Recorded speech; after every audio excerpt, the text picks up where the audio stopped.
We're of course very honored to have a very special teacher, Vaish, who's in our presence, and I'll do a formal introduction, but we can give a little welcome now, yeah? A little warm welcome. And of course, joining Vaish, just like last year, is his dear wife. This is Nirukula Dasi, who we're working with as well. We have a power-packed schedule while here in Toronto, so this was the day that worked, and we said, any day that works, we want to have an event.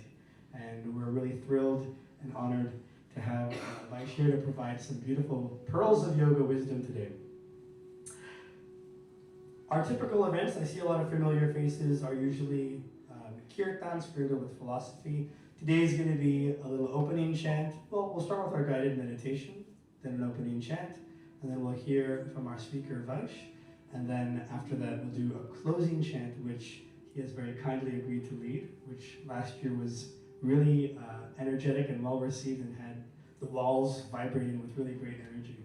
So that's going to be the event's agenda. I think most folks have already seen where the washrooms are, so you can navigate.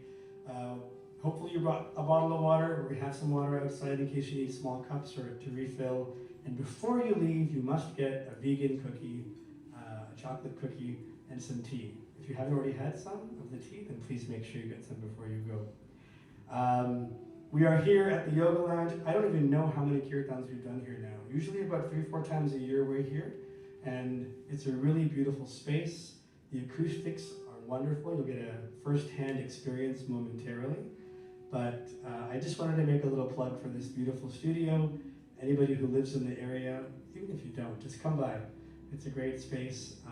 And Susan, the studio owner, has very kindly said, whenever you want to do kirtans, just come and make them happen here. So yeah, we're really honored to be here. We're going to dive right in, but we usually like to quickly ask, how many of us are coming out and trying Kirtan, this musical mantra meditation, for the first time? Don't feel shy, just by hands. How many of us are kind of new to this experience? And by other hands, how many of us have done some chanting before? Okay. And then some hands didn't go up, so you're not sure yet, which is totally fine.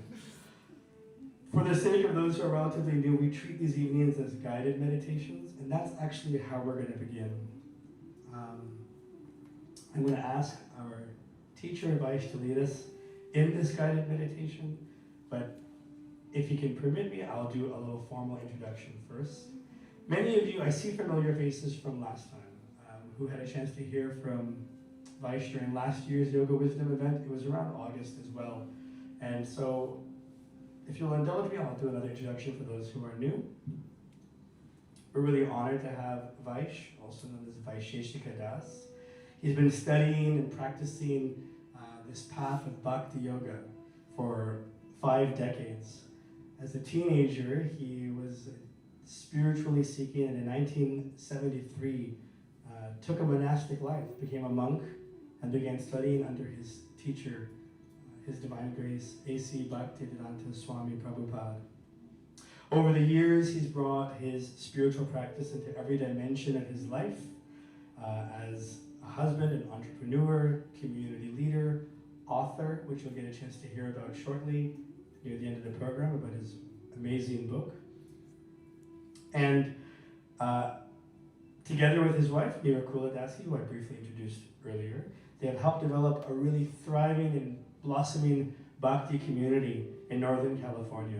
He travels the world speaking to various audiences at universities, corporations like Salesforce and Google, and not-for-profits and youth programs, and is especially known for helping to take that wisdom of the East, the wisdom of the Bhagavad Gita and Bhakti Yoga, and crystallize it down to practical, relevant, and applicable knowledge for our daily lives. And that's the hope that you'll walk away today inspired both by the Kirtan and by the knowledge. We're really fortunate to have you here, Vaish, and so maybe a little more exuberantly, we can give a warm welcome to Vaish.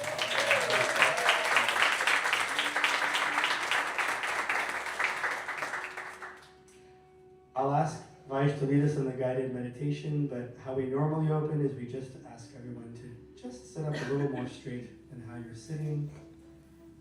You can close your eyes. And as we go into the guided meditation, we'll just take 10 or 15 seconds to focus on the breath in and out of the lungs. And then we'll ask our special guest teacher, Vaish, to take over.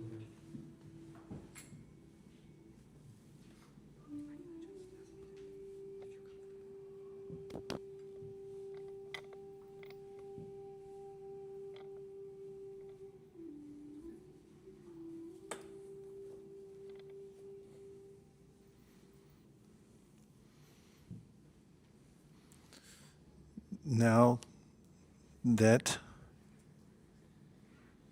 you are settled in a safe space, and you can have the luxury of looking inwardly, we'll play a middle C to harmonize. Sound vibration is highly effective in modulating our consciousness. Ancient wisdom literatures are called nigama. Ni means in, and gama means to go. For many, it's an unexplored frontier. What's inside? Because we may be externally focused. So now, if you like, you can close your eyes, it can be helpful, and bring your attention to your breath. And as you regulate your breath and breathe naturally,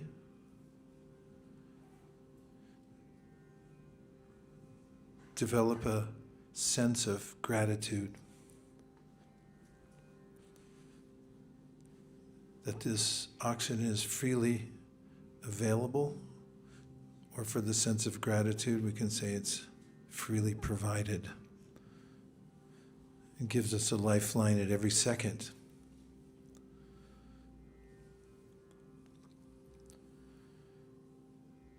Bringing the mind just to the breath and getting ready for an observation of our own free will to direct our attention.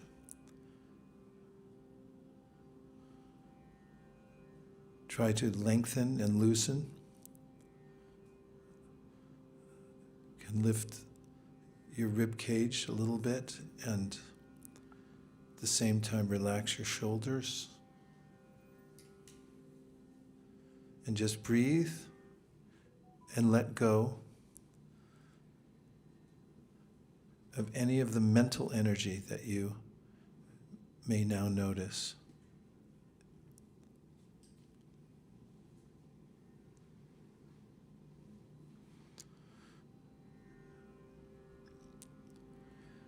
And now for just a scan, deliberately direct your attention to your right hand and feel the sensation of life in your hand. Your consciousness, according to the Bhagavad Gita, is spread throughout the body. And you'll notice your hand has that vibrant energy, and you can observe your hand by pointing your attention there and being solely aware of your hand in this moment. You can only feel it now. Not in the future, not in the past, but right now. And now move your attention to your left hand. And notice that you're the one that's pointing your attention from right hand to left hand. Now solely feel your left hand.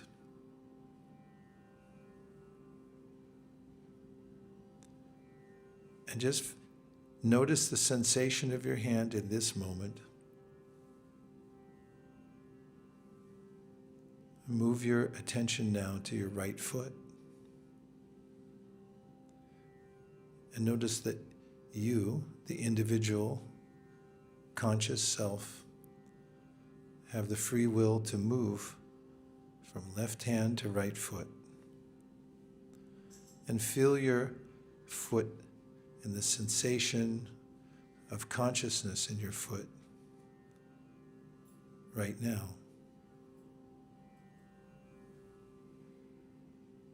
Move again and go to your left foot. And again, just notice that it's vibrant with sensation in this very moment.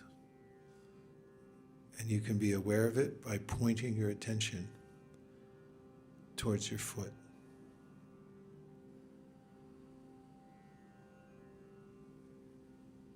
And now let's move our attention towards whatever thought energy is moving within the chitta, the combined mind and intelligence.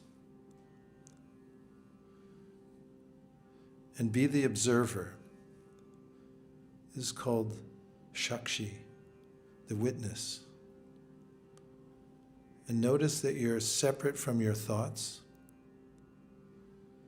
You can look at them as if you'd watch a movie, being very much aware that you're separate from the movie, and you're aloof as the witness.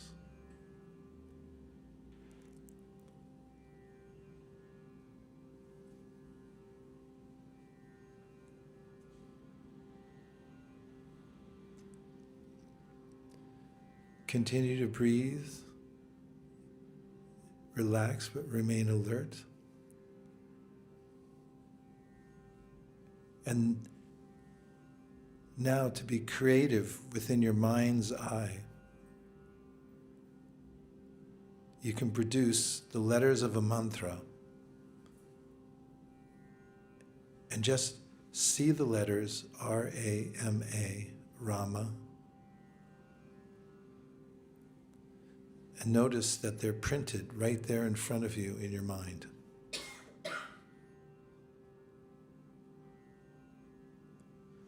And silently, in your own mind, say the mantra with your mind 3 times very slowly. The 2 syllables together, Rama.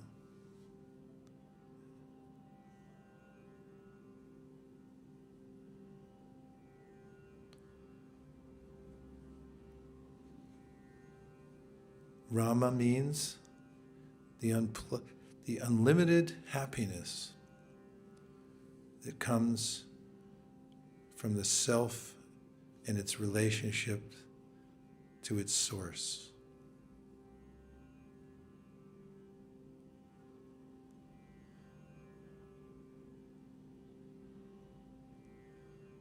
And be aware that if there's any thought energy,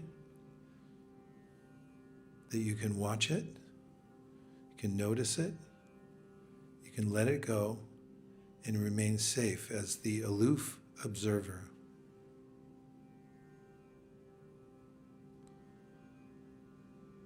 And now see if you can be aware of your entire body as a container. We're riding within the body. We dwell in the body, and we can become aware of the vibrance of the body, which is permeated by consciousness. But still, we're aloof. And just as the sun illuminates the world, so similarly we, the conscious being within the body, illuminate the body by consciousness.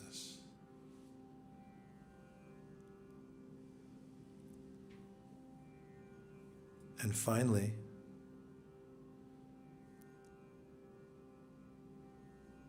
recall that at any moment you have the free will to point your awareness in any direction that you choose, as long as you're aware that you have that power.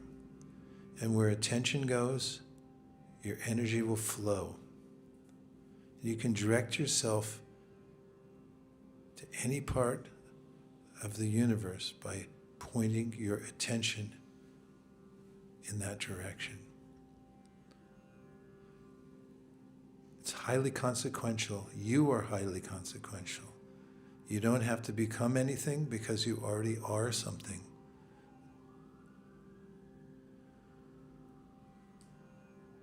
And now, after this short journey, let's come back to the gateway of our breath and just notice that it's been going on even when we're focusing elsewhere, being provided to us. It's not that we're breathing, we're being breathed. The material nature is automatically providing us a vehicle, a biomechanical robot to dwell in, to learn the lessons of this universe and of our inner selves. And take a couple nourishing breaths. Now, just move your fingers a little bit to notice the external sensation and appreciate that you have the wherewithal at any time to ask your fingers to move, and they'll move. Wiggle your toes and notice that you can ask your toes to move and they'll move. And now slowly open your eyes. And you're back in the world where you can direct yourself by pointing your attention in the most productive place you can think of. And thanks for taking the journey, and welcome back.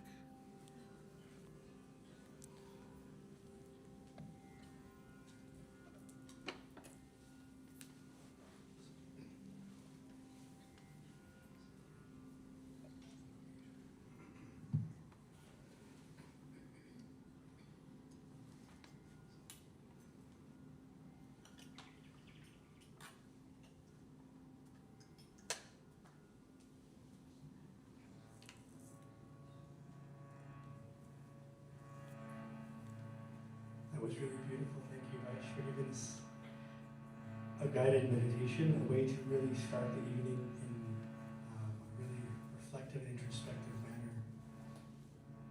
We're going to open up the evening with our first chant. We'll guide you through the words for this chant, but before we start, we always start with the primordial sound, recitation of Om. We'll do this 3 times. Usually we do it a little more, but we'll keep it brief today. Do it 3 times, and then Taravali will we'll chant some invocation prayers. We say this at all of our kirtans. These mantras are not necessarily done call and response, but what you can meditate on during this recitation of these mantras is just the mood of gratitude. Because ultimately these invocation mantras are calling upon gratitude to the great lineage of teachers that have passed this wisdom down. Some of the wisdom which we'll partake today. So if in your heart you can just focus on that mood of gratitude, perhaps reflect on someone who helps you in your path, who picks you up when you're down. Bonus points if it's someone who helps you on your spiritual path, a teacher, a guru. So we'll recite Om. Really fill this space. Bring that sound right from the root chakra. Sit up nice and straight. It will emanate. Fill this space with that sound of Om, and then we'll go into invocation and then our first mantra.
Our opening chant for the evening goes as follows.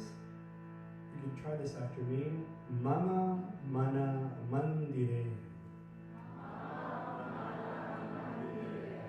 Let's fill that space. Try it again. Mama Mana Mandire. Raha Nishi Din. Krishna Murari. This is the first line from a beautiful poem or song or bhajan from the 19th century spiritual visionary Bhaktivinoda Thakur. And it calls upon a theme that we're going to touch on today with our yoga wisdom. Sacred sound, sacred space. It invites the heart to be acknowledged as a temple, as a sanctuary. Oh, my mind or my heart, be the temple that you are, and then we invite the presence of the divine there. Krishna Murari, asking divinity, asking the divine Krishna to take residence in the heart. In this way, the body becomes more than just a body, it becomes a walking temple. There's a far more esoteric explanation we can give, but we're going to go right in. We'll dive headfirst into the deep end of the pool, okay? Kirtan is call and response. Sing with your hearts. Don't feel shy. The secret, if you feel a little insecure about your voice, is to just close your eyes and then sing with abandon. The room disappears. We'll go into our first chant, Mama Mana Mandire. Now we'll chant the first line a few times and then introduce the first and second line. And then you'll keep up. We'll throw you some curveballs, but you'll be fine. Okay, welcome again.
some great energy there. Thank you so much. That was a great warm-up to get the evening started just right.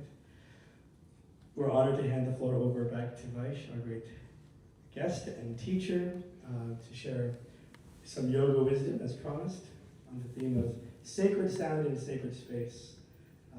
So please maybe just give me a chance to have one more little warm welcome for our special guest, Susan.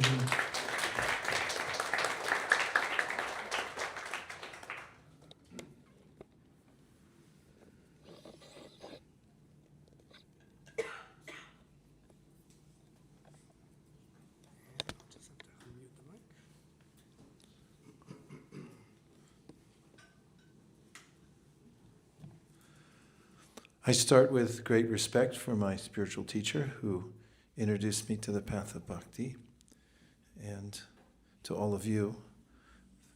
It's an honor to be with you tonight. All of you have come here for the heart-touching process of discovering the self and the source of our self. And this is the most worthy of all endeavors, and I'm glad to be here with you for this evening. My wife and I live in California, and I started my bhakti practice there when I was in my teens, and had gleaned from various writings the idea of mantra.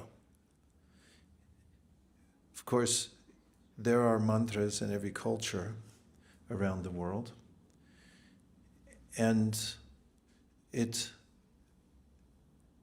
was in a book that I read that recommended that I repeat the mantra wherever I go. And I found that the mantra became my companion. The mantra I first found was the one that I recommended to you to see within your mind's eye, 2 syllables, Rama. And a little while later, I discovered other mantras and became more and more acquainted with the science of mantra. And in the process, I discovered a great wealth of information coming from antiquity about sound and its power. Some interesting points about sound. It's ubiquitous. In fact, in my research and writings on the power of sound, which is one chapter in something I'm writing right now, I came across an anechoic chamber in Minneapolis, Minnesota. It's a studio in which there's no sound. In fact, in this room right now, if you were to measure on your smartphone or Apple Watch or whatever instrument you might have to measure, and they do such things, you could notice there are decibels, levels of sound. And in the anechoic chamber, there's no ambient sound. There's no sound in the environment because they've engineered it in such a way that there's no sound. And there's negative decibels. Now, the 2 investigative reporters who wrote about this that caught my attention was both of them said that it was very difficult to go in there. And it wasn't because it was quiet. Independent of one another, writing articles, they didn't know each other. They both wrote about it at different times, but they both said a similar thing. It was the loudest place on earth. And why? Because when they went into the chamber, which cost money, you have to pay to go in, people come there and take it as a challenge to go in because they say that many people don't last more than a few seconds once they go inside. The longest anyone stayed was 40 minutes. And both of the reporters say they couldn't stay very long, 28 minutes and 17, respectively, these 2 reporters. They heard what was recorded already within them. And this is consistent with the Yoga Sutras of Patanjali, who talks about the ways in which our senses, which are pointed outward to the world, and there are two sets of those. There are what's called the knowledge acquiring senses and the working senses. The knowledge gathering senses do resemble their mechanical counterparts. In fact, if you look in the mirror and experiment with light, you'll notice that your eyes are mechanical as well, because they'll go like this, and you'll, don't look too long because you'll freak yourself out. And there's a way in which your ears are the same way. All the knowledge gathering senses have some mechanism to them. They take in sounds, they record it, it goes in. And it's there within what's called the chitta, which is really like a cloud, in the sense of a digital cloud. You know how much you can store there, maybe not even aware that it's there.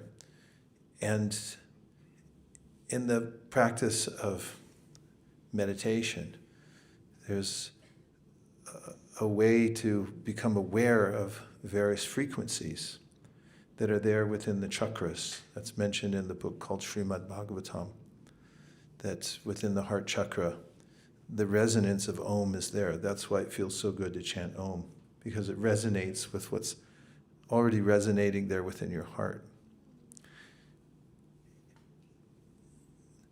The wisdom literatures which describe yoga bhakti also mention that sound, when it's from a particular source, just like medicine when it's from a particular source. You don't take any medicine or any combination of ingredients. You take the one that's formulated, and you take one that's been prescribed. And similarly, there's certain mantras that have effects that are predictable, just like medicine. And one of the statements in the Vedanta Sutra, which is a compilation of all the important parts of the ancient Vedas, but put into short, pithy statements in Sanskrit, so they can be unpacked later, because the Vedas are a huge project. It's hard to consume them all. So they've been put into these very convenient forms. And in the book called the Vedanta Sutra, the last sutra, or a short phrase, says anavriti shabdat. Shabdat in Sanskrit means sound vibration, and anavriti means the uncovering. So one of the processes prescribed by the sages who have passed down the teachings of the ancient Vedas over many generations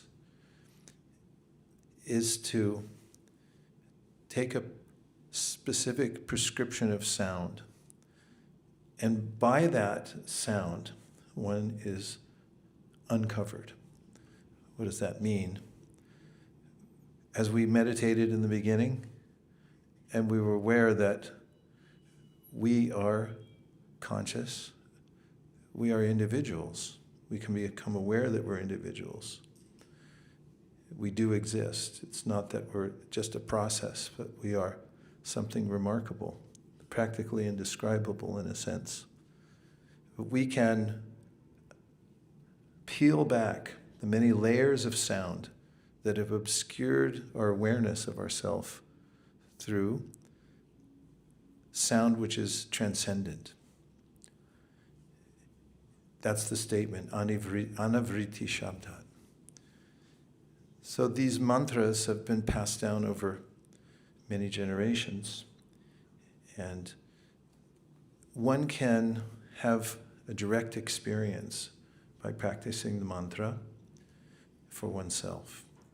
Now I'll say a little bit about the non-mechanical aspect of mantras. One may say, well, chanting might be considered a mechanical process. But in bhakti, it's a personal process.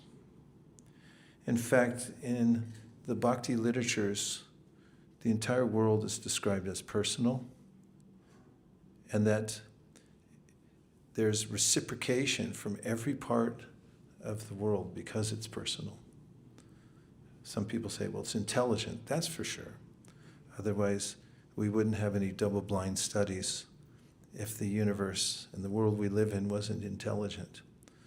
The double helix with its codes of DNA inside are dictating to the proteins how to form in certain ways. And obviously, through various sciences, we understand that we're in a cosmos, which literally means that it's ordered. But beyond just the order of the universe, there's something more profound for us as sentient beings. Sentient means we're sensitive. We're sensitive to relationships. And when we discover the reciprocation that comes from mantra, especially the mantras that have names, there's a premise in repeating names. First of all, what's in a name? Well, if you hear, as you're walking through Toronto, somebody say your nickname, you may spin around and say, who said that? As you feel that somebody might know you intimately because they know your nickname. We have a connection to our name. And in the science of mantra, the mantras that are names of the Supreme literally connect us directly to the Supreme as we're saying them. And the mood in which one may begin experiencing the reciprocation of the mantra is a mood of gratitude. And I just want to say a word about gratitude. I mentioned it when we first started breathing. We can pass by it very easily because it's mentioned so many times nowadays. Keep a gratitude journal, which is a good idea. But what is it? Can you get a meter to measure it at a hardware store?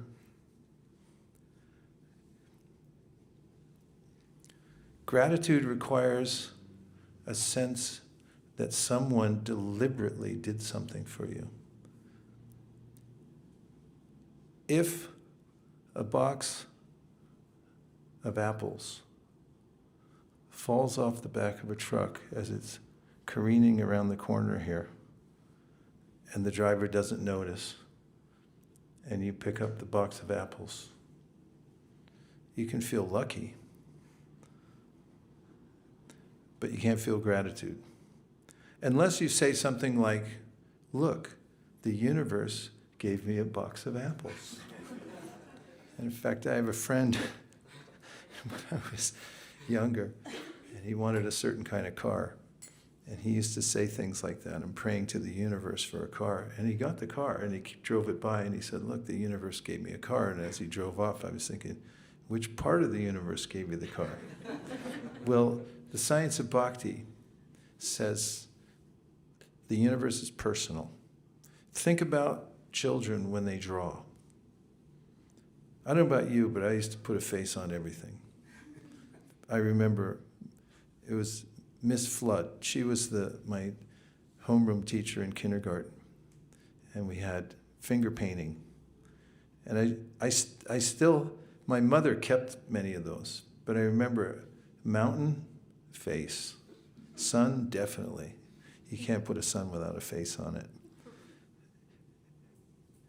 Even fruits, everything has a face.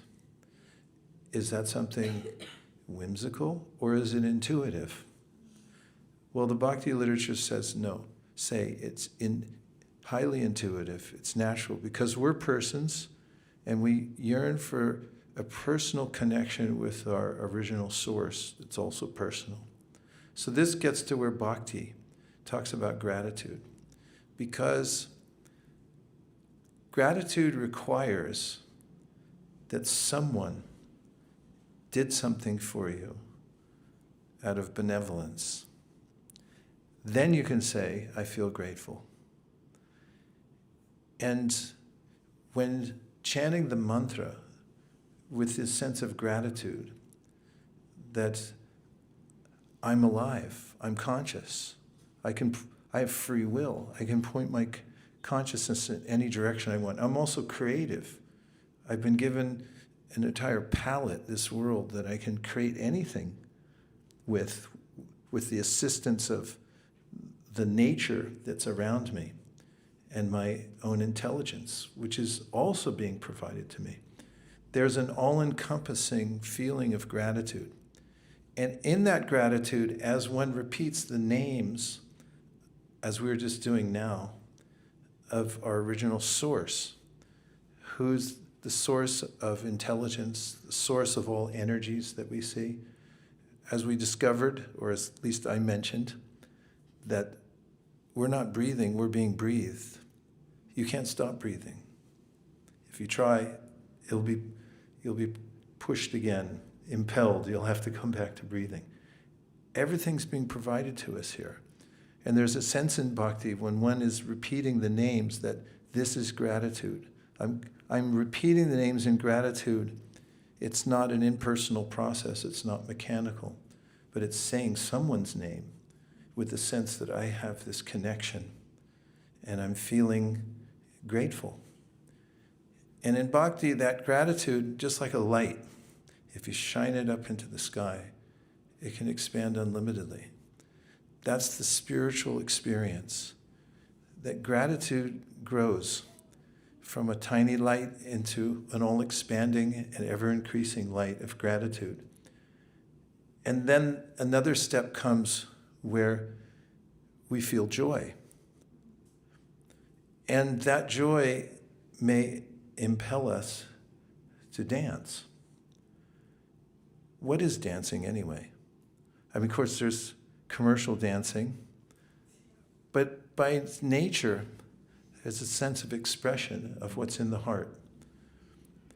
And in bhakti, the sense of gratitude leading to a sense of joy, and then the expression of that joy through dancing, then opens the heart even wider.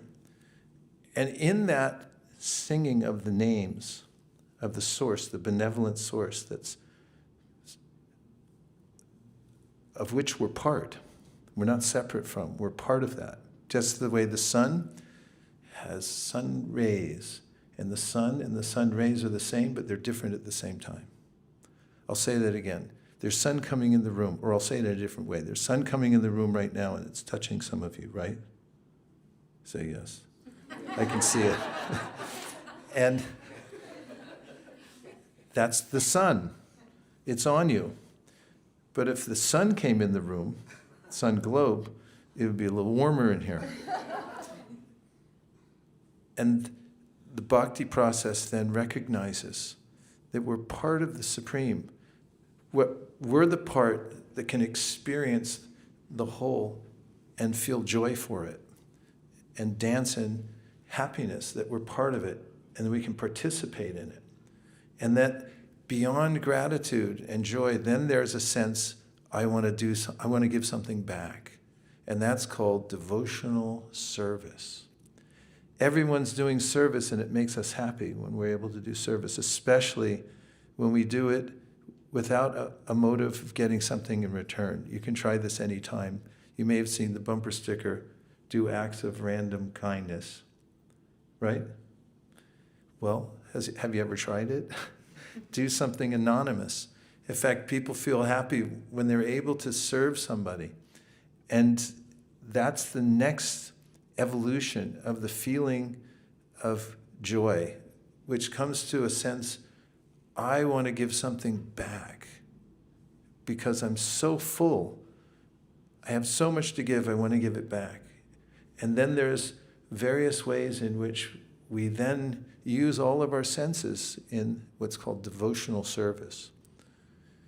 So the chanting in bhakti leads us to our original state of consciousness, which is naturally happy. You didn't win anything. You didn't get a package from Amazon. There was no phone call. You just know you're happy. And practically, you could say, I'm happy for no reason at all. Just because I exist, and I know I exist, and I'm part of the original Supreme. And just a little more about sound. That it's the fabric of the universe. In fact, in modern physics, many physicists have described how what we see, the forms we see here, are various waves. What are they? They're waves of sound. The universe is a manifestation of sound. Now, everyone has a soundtrack in his or her life. If you've ever been to a movie, have you been to a movie? Or you just stay home and see a movie nowadays? It used to be you go to the movies and you sit there. I remember when I was a kid, I saw this movie called Born Free. It was about these lions. You remember that? I cried in that when I was a kid.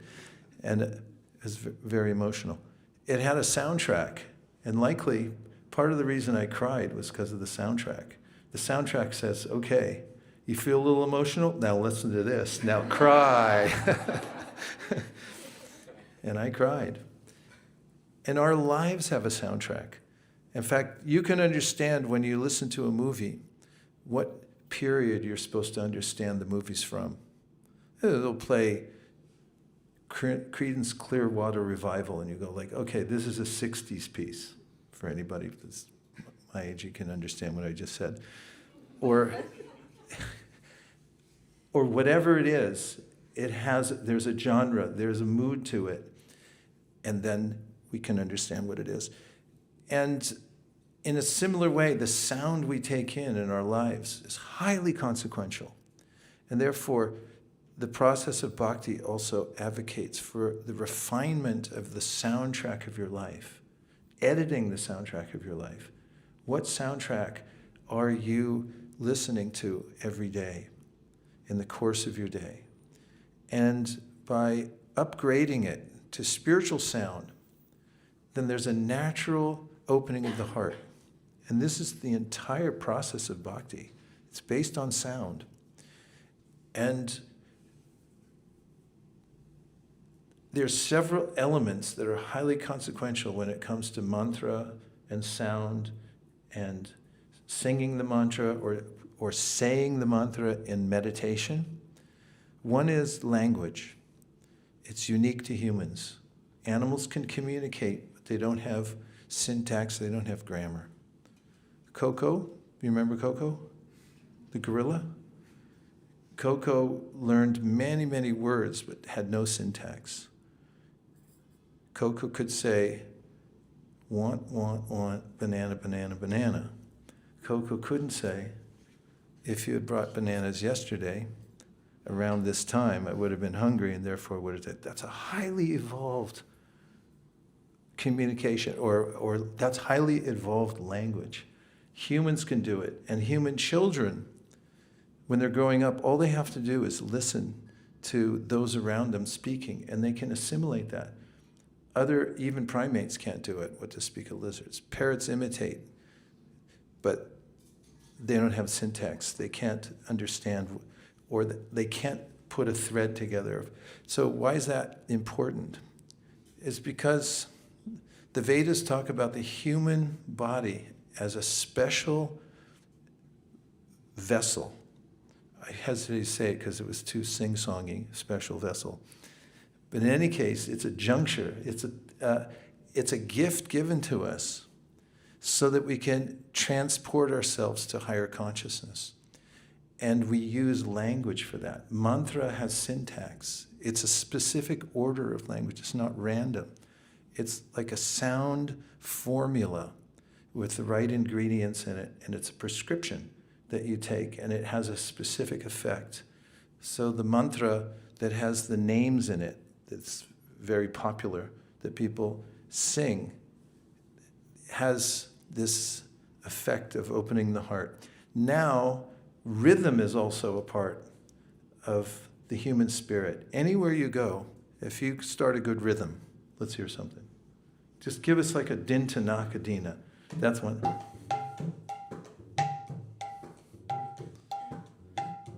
Are you nodding your head? You tapping your foot?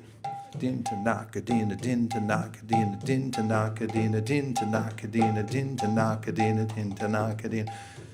I was once walking on this path around a place called Govardhan in India, where I go for spiritual retreats, and there was this little band by the side of the road, side of the path. There's no road there, it's just a path people walk on.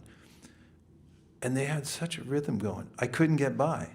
Not because I was blocked, but because I couldn't break away from it. I sat down and I was there for a couple hours. I got home late because I keep going, keep going. Rhythm is naturally part of the universe. And that's part of the order of the universe. And the convergence of the syntax, the language of the mantra, the rhythm, and now melody. There's a natural way in which we understand music. Animals also understand music. Some people say they've proved that even plants, I would be on that part because in my greenhouse, I notice a difference when we're playing things in there that spiritually enlivens the plants. Be that as it may, we know that melody is very powerful. There's the tonic and there's the dominant notes. And you know for yourself when the melody hasn't come back to rest on the tonic, the place, it's the sa in raga in Indian music. It's the place where you know is home. You know that? Like any music, it's moving around and you're waiting. When's it going to come back to home? And we know that intuitively. Everybody does. Even if you don't study music theory, you know when you're listening to it, it's natural. We have music in us. So Kirtan employs the syntax of the mantra, formulaic sound. It employs rhythm, which naturally goes to the soul, and then melody, which brings out the emotion. Because bhakti is the path of love. And how does that come out of us? How does the gratitude come out? It's evoked by this combination of these three things together. So this process, although it's in one sense a process of the heart, it also has a science behind it. And by using the mantra on a daily basis, like in the morning, you can practice repeating the names of the mantra. For instance, in the Maha Mantra, there's the word Hare. Would you like to try that? Say Hare. Hare. Hare is a call out to mother. We have a mother in this life, right? Probably. Unless somebody is a robot in here, in which case you have some creator.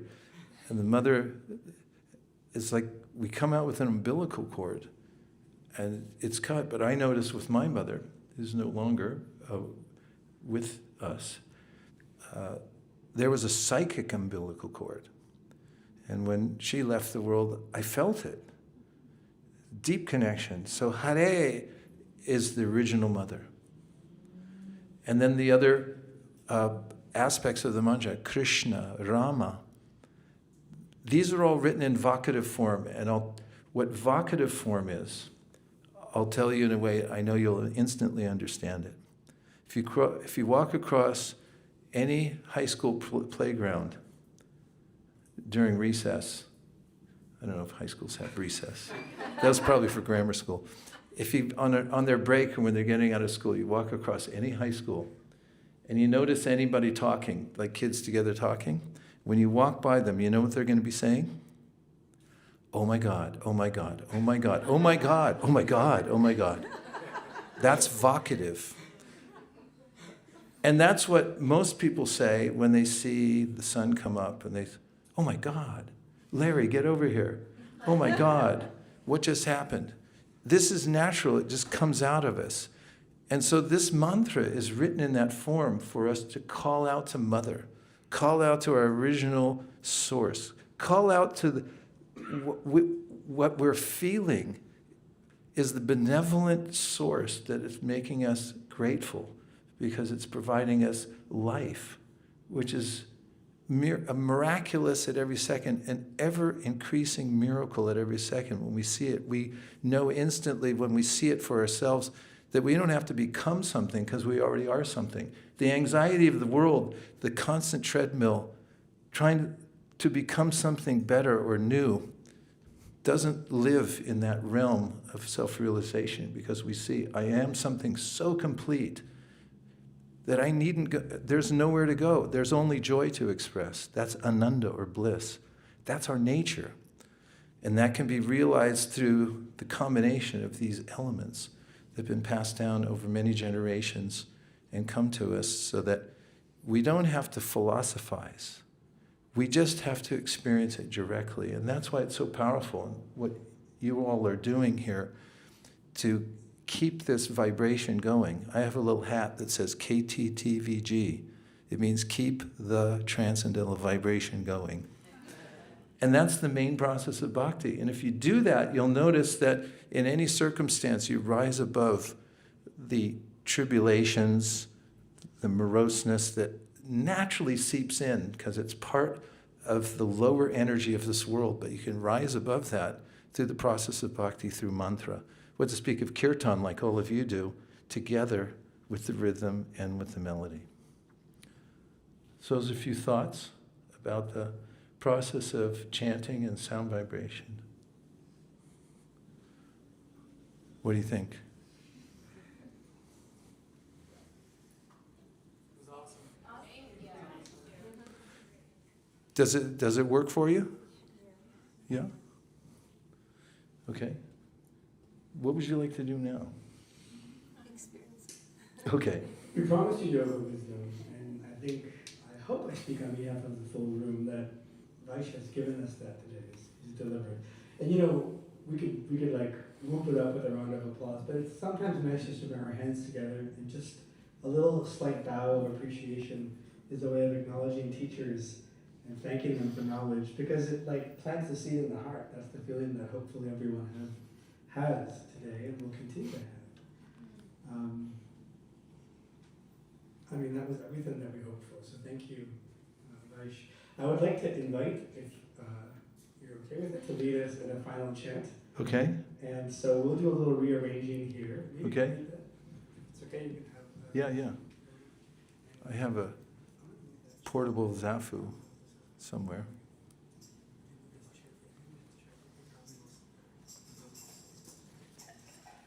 As we just do a little reassembling here, because Vaish will lead us in our closing chant, I neglected to mention at the beginning of the evening that, after this Maha Mantra chant, which we had a chance to learn the words and the meaning, that would technically be the end of today's event after this chant.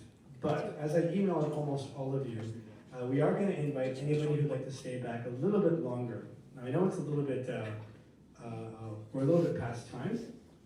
But we're going to invite folks who want to stay back for an extra 15 or 20 minutes just to have a little meet and greet and ask questions. So this is the time to think, what is that burning question in the heart on your own path?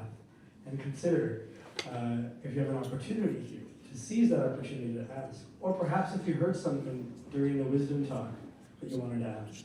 Now that doesn't mean you have to stay. After the kirtan, if you want to make your way home, fully understood. We won't take that personally. We will note your name. No, I'm joking. But please, if you do want to step out after the kirtan, grab a little cookie and some tea as you make your way up. But for those who can stay back for an extra 20 minutes or so, we would love to have you here to continue with a little intimate meet and greet and Q&A afterwards. How's everyone doing? We're doing okay? Yeah? Okay, great. So we'll continue with the chanting. Thank you. You like something? Hari Hari Hari Hari Hari Hari Hari Hari Hari Hari.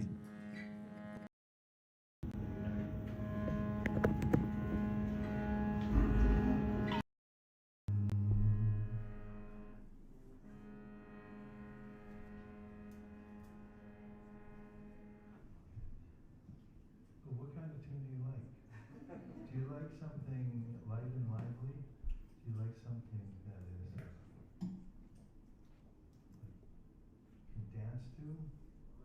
Or you want something somber? Can make you cry? No? Light and lively? Then you gotta deliver. You gotta get up and dance. You almost did that.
but when I'm actually in one, I think like, I'm here by free will. I can do this whenever I want.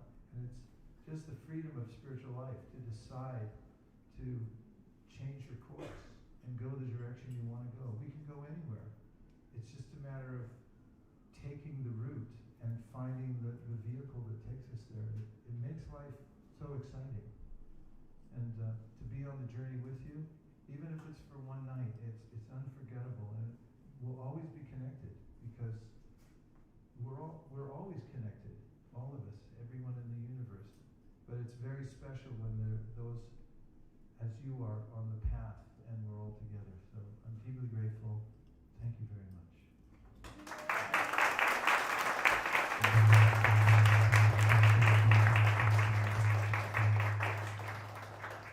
Early, well, that had some energy, didn't it? Yeah. If you don't go home with a bounce in your step, there's something wrong with you. No, it's okay. There isn't. There isn't.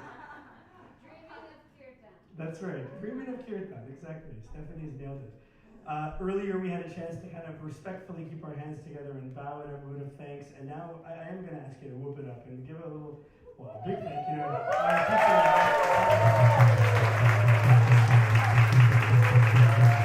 Give it a little more than that,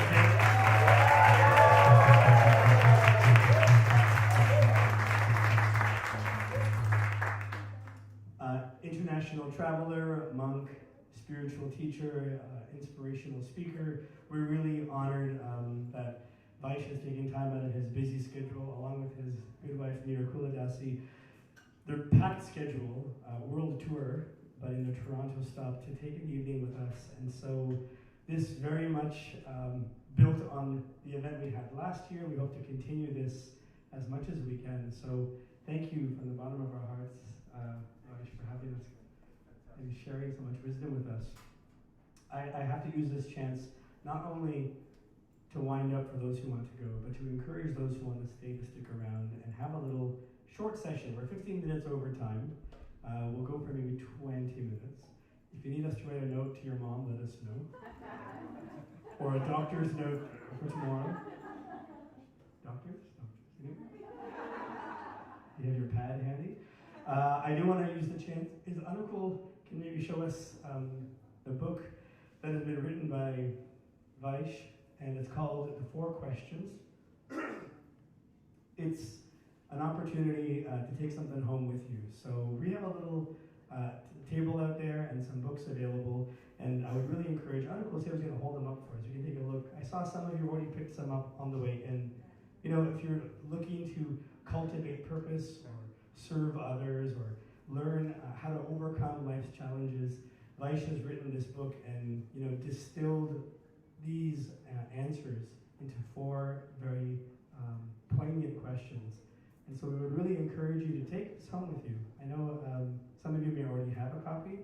Take another one. Anukul, how much are we? There was questions when people were walking in already asking how much they were, and I didn't have the exact answer. Is it? $10. Okay, so $10, but you're welcome to give us your credit card and encourage us to charge you $100. No problem. Give us your SIN number too. We'll take that as well. No, $10, and I think we can tap and pay. We have it set up on our side, but if you have it also, that'd be great. Or cash, however you see. Please pick this up for those that have to leave. But for those who want to stay, if we can indulge us for maybe 15 or 20 more minutes. Nice. Yeah, so I'll use this chance to give those, not awkwardly, don't feel shy, but maybe we can actually get up and stretch our legs a little bit. And for those who do want to stay, I'm going to encourage you to come like 7.5 inches closer and get a little intimate feeling. But we'll just have a little meet and greet. So take a second to stretch out those legs and arms, and then we'll come back and have a chance to chat.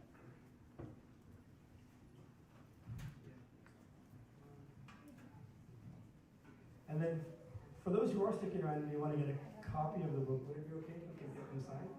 Okay. For those who do want to stick around, we might have a chance to have you have your copy signed.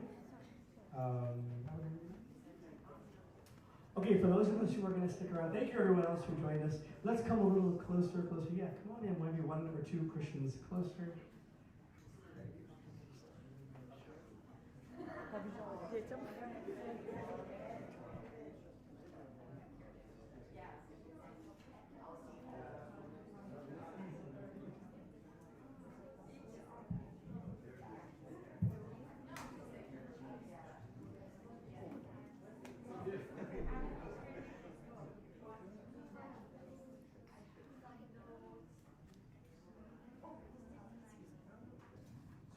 by sticking around. There's no format.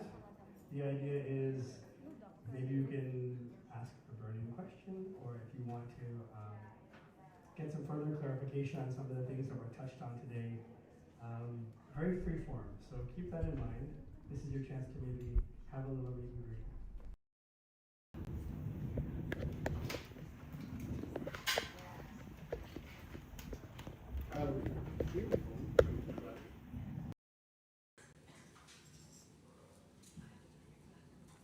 Hare Krishna. Vaish, I have a small question. Okay. Now you could be spiritual, but does that mean this the whole spiritual and religion, what's your spin on it? Does one have to be religious and spirituals, or can someone be just spiritual and experience this bliss? Yeah, it really has to do with semantics and definition. But the wisdom literatures that talk about the science of the self are unmistakably not in a mood of ritual just for the sake of ritual, nothing about cultural momentum. Oftentimes, when we get, when we inherit some process that someone says, you should just take it, and we haven't investigated it, then you can get into a kind of practice that seems mindless, that you haven't investigated yourself. So the books like, for instance, in the Bhagavad Gita talks about how any philosophy which you can't directly experience yourself is useless. You should have a direct experience. And so the difference between spiritual, religious, whatever it may be, the symptoms of what it feels like to be connected to the Supreme are what's most important. And it's a very individual process. Everyone has a unique relationship. But there are ways in which we can express our own individual relationship with the Supreme through processes that have been passed down through those who are experiencing over many generations, and we can take advantage of those. So the wisdom literatures ask you to investigate for yourself. And it's not far-fetched, because we can see for ourselves that we're conscious. We can also experience that we have a connection to the world. And we can also see for ourselves that there's a source. We have a source that we come from. So whether you call it religious or spiritual, the point is that you have to experience it directly.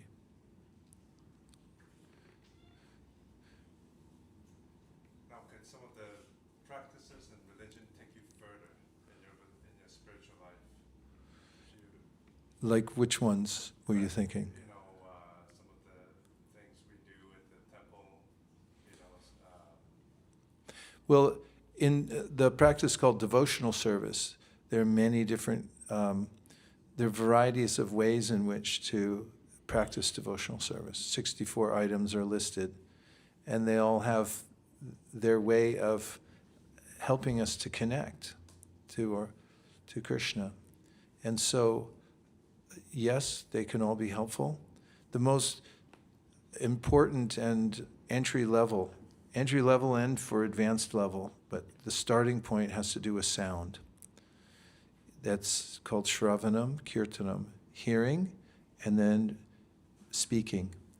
And this is the essence of the philosophy of the Vedas. It's based on sound. And the understanding that there's different levels of sound. Some sound makes us more attached to our bodies. Some sound liberates us from the body. And just as there's different levels of energy, there's Sound is also energy, but sound also can carry consciousness, and we can be liberated by sound. So that's the beginning point.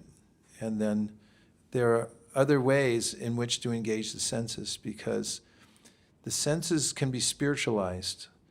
When we come out into the world, the senses are naturally embedded in their objects.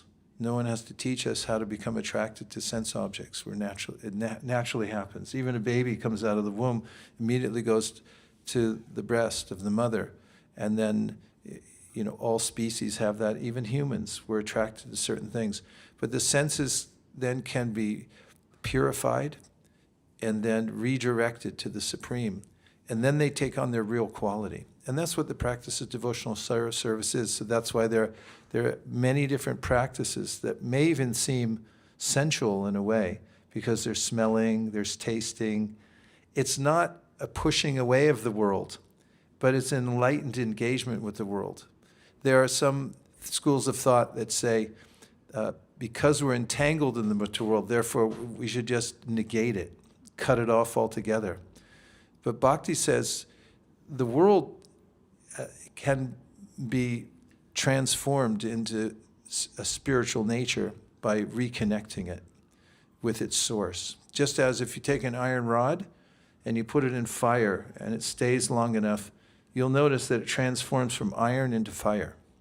So similarly, when we use our senses in service, divine service, called devotional service, then they take on their original spiritual nature, just by the engagement. That's why there are many engagements for the eyes, the ears, the nose, the tongue, the hands, things like that. Does that help? Okay. I should have clarified at the beginning, questions or reflections. If there was something that you experienced either today or something like an impression that was made or something that stuck out at you, it'd be nice to reflect that back. Or something from your personal experiences you'd like to share with everyone else, you're welcome to do that. I know we have some seasoned chanters here, and those who have joined us before. So, Yeah. So we talk about the importance of hearing and like chanting. But what about those people who are born like who cannot hear and like talk? Yeah, I was just with a large group in London, and there's a large group of those that don't have the power to speak or to hear, but they also do devotional service. I'll show you Hare Krishna. Are you ready? I'm learning how to sign Hare Krishna, the language. They wrote a whole book about it because there's a lot of nomenclature that you don't find in other processes. But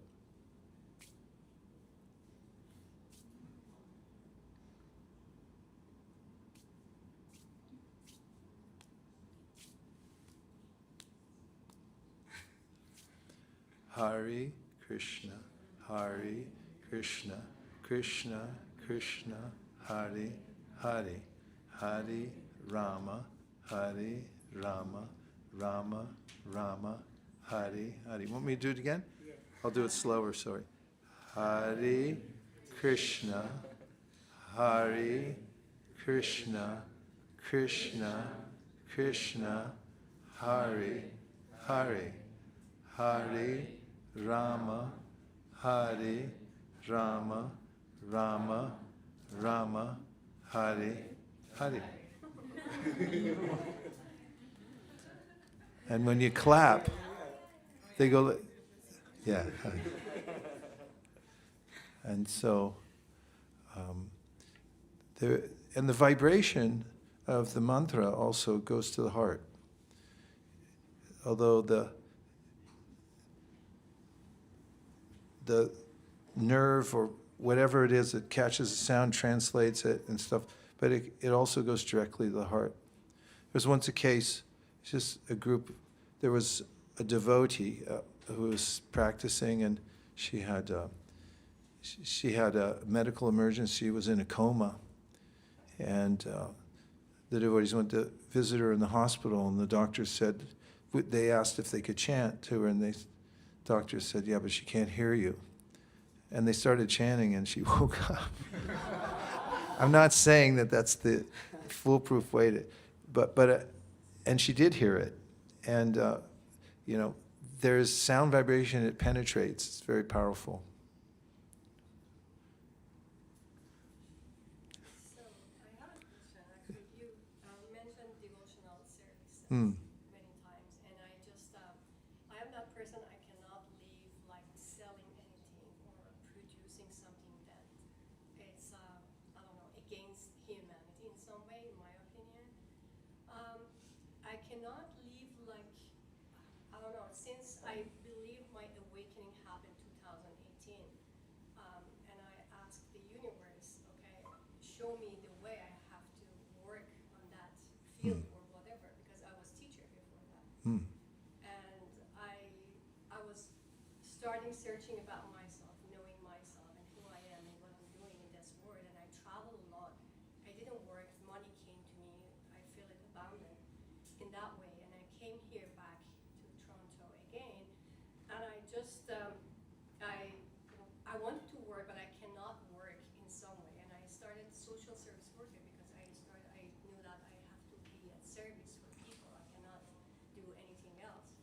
And but for myself, I don't want to play with the money because if I'm going to serve seniors from September as a placement, but I just want to experience that unconditional love,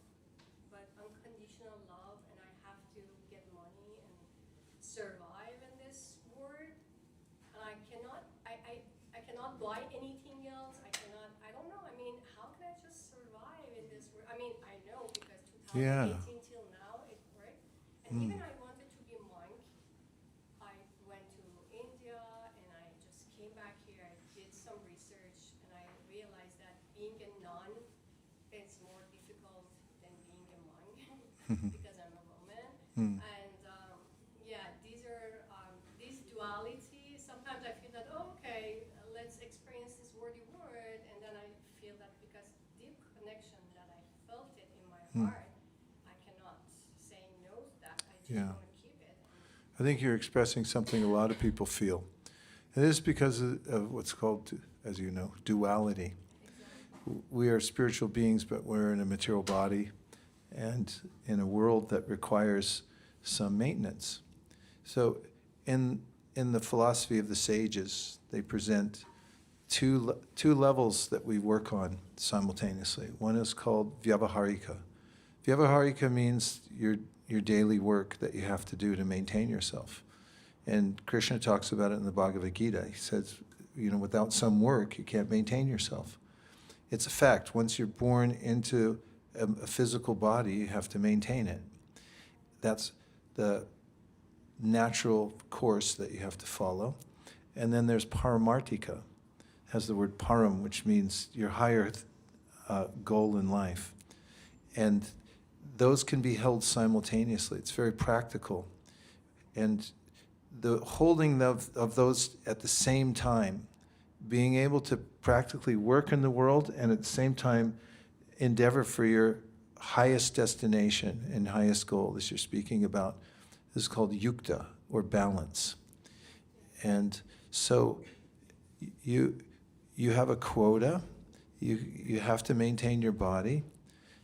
Yukta means you don't have to take more than your quota. Take what you need to survive in the world. Be ahimsa, nonviolent, as you live in the world. And there's no prohibition for maintaining the body in such a way, because it's an instrument, it's a tool you're using.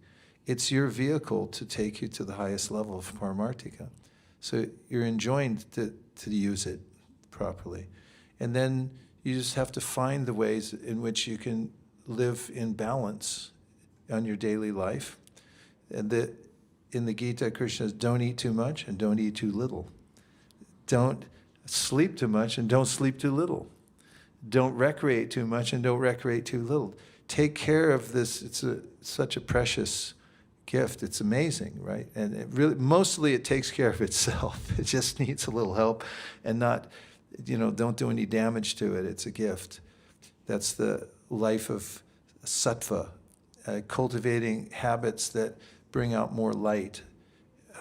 Don't pollute the body with unnecessary things, intoxicants and all that. and then, take care of it nicely, and then use the balance of your time to cultivate spiritual life. And then there's what's called karma yoga, which means that when you do your work, if you dedicate your work to the Supreme, that also becomes a connection. Because since everybody has to work, if you dedicate that to the Supreme, and you can do it, let's say if you need $100 a day to live, and you earn 120, you can give that $20 to a cause that, that you dedicate it. And then you'll find that your work is bringing you advancement also. So there's a way to balance it and connect it. And there's not a lot of monasteries these days. Most people live somewhere. And so it's got to be very practical that you can do this in any environment. And then, of course, you want to try to find the most productive or conducive environment to practice. But it can be done here in the city. Just like you're creating this environment for all of us to come into. And it's definitely, you're going through the car wash here. You come out the other side and you're like, yeah, I think something happened. You just increase the frequency of that in ways you can make connection at home. There's practices that you can do every day. And even if you start with what you can handle a little bit at a time, you'll notice the effect of it on your life. Like I have a little practice that I do wherever I go. It doesn't matter which country we're in or which time zone, on the plane, off the plane. I carry my little bag. I have the stuff I use, and I just systematically go through it. And I don't get entangled when I'm going through duty-free shops and stuff. I don't want any duty-free stuff. Because I'm already, I feel satisfied. I got my practice. I'm not attracted to, a bottle of whiskey. It has no meaning for me, nor does expensive perfume or anything, all the other necessities they sell. I'm just giving examples. You have to move in the world, but at the same time, have your own practice going wherever you go. And you can do that and be your own monk. Can I ask one more? Yeah. Okay, so I was practicing this since 2018. I told you, not buying the things that I don't need them to have. I mean, just for my being.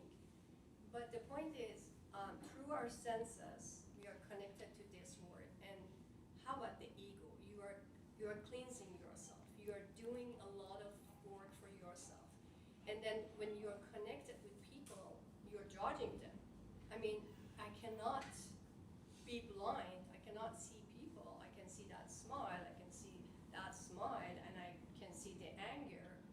How about that? It's so hard when you raising your vibration or being at that statement and seeing the things and try to not judging the things. Mm. And even when I lived in an island for 3 years and I experiencing my solitude, and when I came back here, I have to say who I am. I couldn't, because I tried to do my best to just put my ego down under my feet, even though. Mm-hmm. And I have to say, oh, this is my resume, Even I couldn't do that. Yeah, that's the Vyavaharika part, is to be able to integrate in the world, because it's not practical to retreat and stay forever on an island.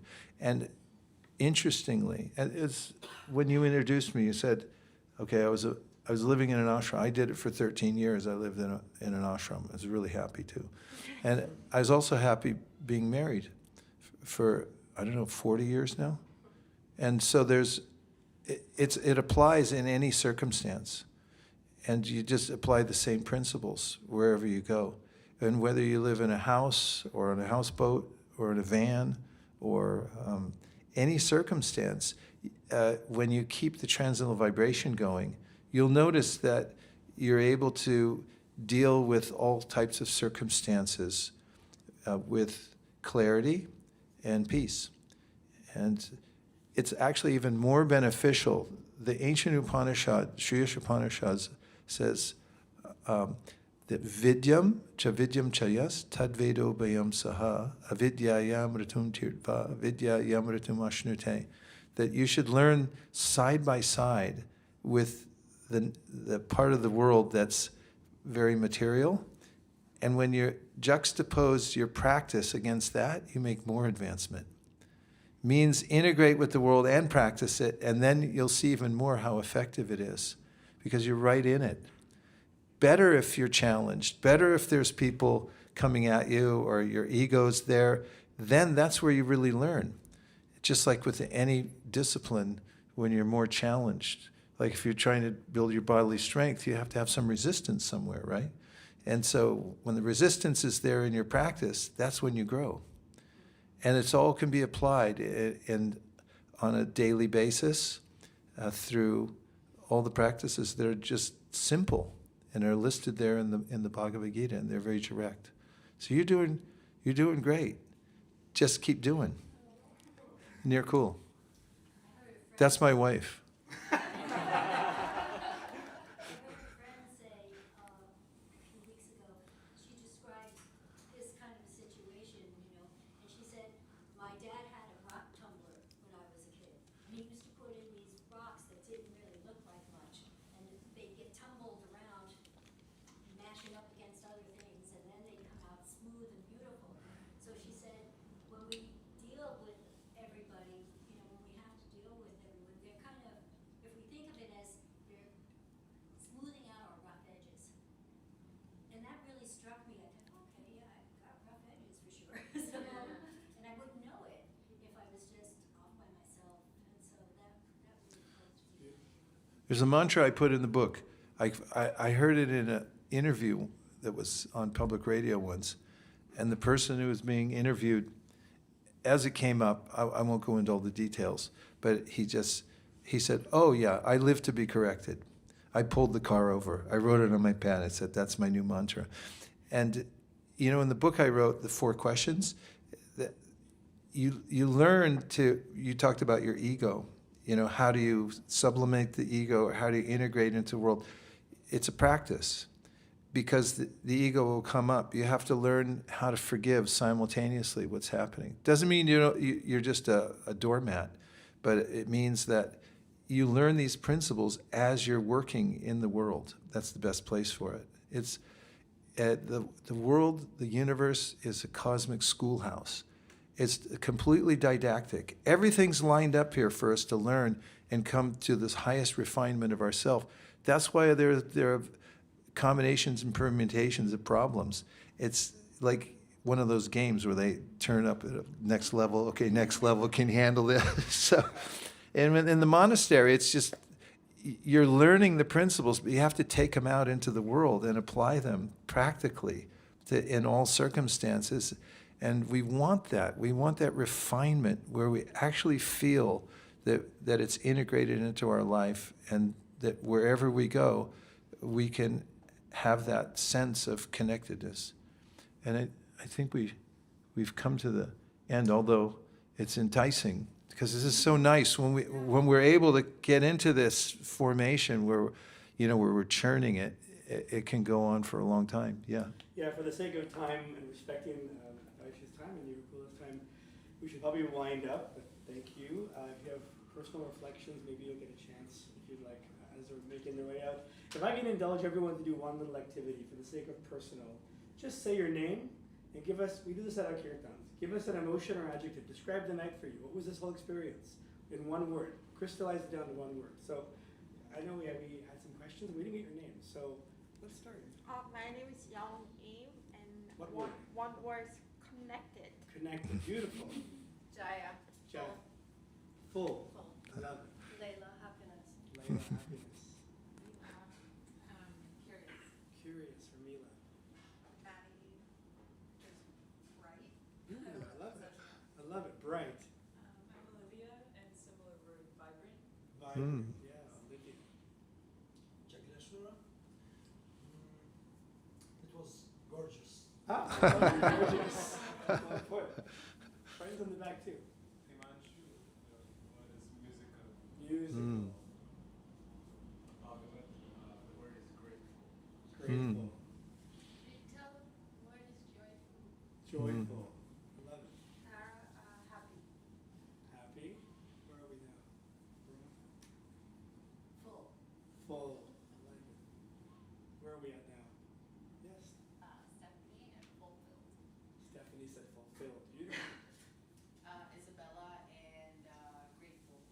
Isabella, grateful. Nijan, also graceful. Nijan. I always love seeing you, Nijan. In the back? 아직 의인다. Freedom. You know. Well said. What about the back, Vaish? Energy. Energy. Elijah and fun. Fun. Aradhana, sweetness. Mm. Moma. Mariam and peaceful. Peaceful. Mm. That's Aradhana's mom who's here from New York. Where are we at now? I think we're back at Ananda Shakti. Anand Shakti, happy. Happy. Koran, activated. Activated. Season the Kirtan. Let's get to this. Simon, satisfied.